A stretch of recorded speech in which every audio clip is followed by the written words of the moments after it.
అందరికీ నమస్తే అండి. కాసేపు రాజకీయాలను పక్కన పెడితే, అధికారంలో ఎవరున్నారు, సీఎంగా ఎవరున్నారు అనేది పక్కన పెడితే, పోలీసు వ్యవస్థకు ఒక మాయని మచ్చ. నిజంగా నేను పోలీస్ అనుకునే వాళ్ళు సిగ్గుతో తలదించుకోవాల్సిన సంఘటన తెలుసా? పోలీసులు పోలీసుల మీద రాజకీయ ఒత్తిళ్ళు ఉంటాయి, కానీ మరీ ఒక హత్య కేసును రూపుమాపేంతగా ఒత్తిళ్ళకు తలగ్గాల, ఒక కేసుని లేకుండా చేసేంతగా ఒత్తిళ్ళకు తలగ్గాల, ఒక హంతకుడిని వదిలేసేంతగా ఒత్తిళ్ళకు తలగ్గాల. ఇప్పుడు ఎమ్మెల్సీ అనంతబాబు కేసు ఈరోజు సుప్రీంకోర్టులో విచారణ జరిగింది. సుప్రీంకోర్టు ఏమన్నా తెలుసా?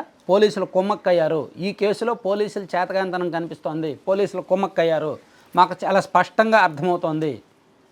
సో మీరైనా సరిగ్గా విచారిస్తారా, లేదంటే సిబిఐని దించమంటారా? మీకు చేతనైతే విచారించండి, లేదంటే సిబిఐని దింపుతాం. నవంబర్ 30వ తేదీలోగా కోర్టులో ట్రయల్ కూడా పూర్తవ్వాలి అని చెప్పి సుప్రీంకోర్టు చాలా సీరియస్గా చెప్పింది ఆంధ్రప్రదేశ్ పోలీసులకు, సిట్కు కూడా. మీకు కాకపోతే మీరు తప్పుకోండి, సిబిఐని దింపుతామని. సుప్రీంకోర్టు అంత ఘాటు వ్యాఖ్యలు ఆంధ్రప్రదేశ్ పోలీసులను ఉద్దేశించి ఎందుకు చేసింది అయ్యా అంటే చాలా స్పష్టంగా కనిపిస్తుంది, చిన్నపిల్లడికైనా అర్థమైపోద్ది. వైసీపీ అధికారంలో ఉన్నప్పుడు అధికార పార్టీకి సంబంధించిన ఎమ్మెల్సీ తన దగ్గర పనిచేస్తున్న డ్రైవర్ని వేసేసి ఆ బాడీని తీసుకెళ్ళి ఇంట్లో డెలివరీ చేశాడు. సో వాళ్ళు కేసు పెట్టడంతో ఆ ఎమ్మెల్సీనే చేశాడని నిరూపితమైంది, అరెస్ట్ చేశారు. పోలీసులు డెప్త్గా ఇన్వెస్టిగేట్ చేస్తే వీడు ఒక్కడైనా, వీడితో పాటు ఎవరైనా ఉన్నారా?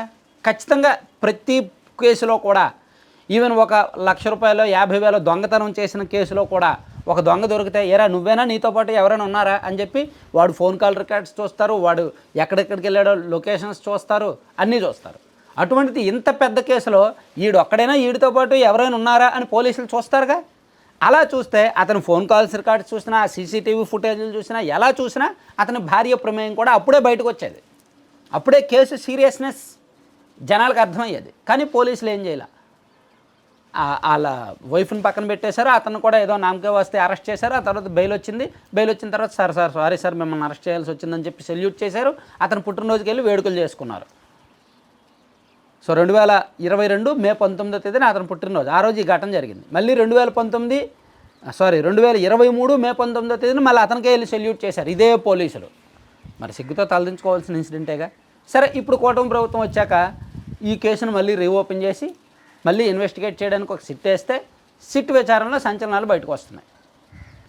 గత ప్రభుత్వ పోలీసుల వైఫల్యం కనిపిస్తోంది. ప్రభుత్వాలు మారితే పోలీసులు తలదించుకోవాల్సి రావడం ఎందుకండి?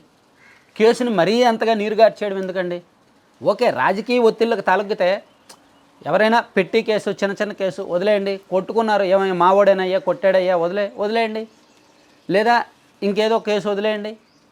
అంతే తప్ప ఇంత పెద్ద ఒక హత్య కేసును వదిలేసేంతగా పోలీసులు ఎందుకు ఒత్తిళ్ళకు తలగాల్సి వచ్చింది అనేది ఇక్కడ మనం చర్చించాల్సిన అంశం, సిగ్గుపడాల్సిన అంశం. సో భవిష్యత్తులో ఏ పార్టీ అధికారంలో ఉన్నా సరే పోలీసులు రాజకీయ ఒత్తిళ్ళకు తలగినా ఒక పరిమితులు పెట్టుకోండి. అంతకు మించి ఒత్తిళ్ళకు తలగితే పోలీసుగా పనిచేయడం అనవసరం, ఆ ఖాకీ డ్రెస్ వేసుకోవడం అనవసరం. రాజకీయ నాయకుల చేత మాటలు పడడం ఏంటి? అంబటి రాంబాబు తిట్టేవాడే, జక్కంపూడి రాజా తిట్టేవాడే.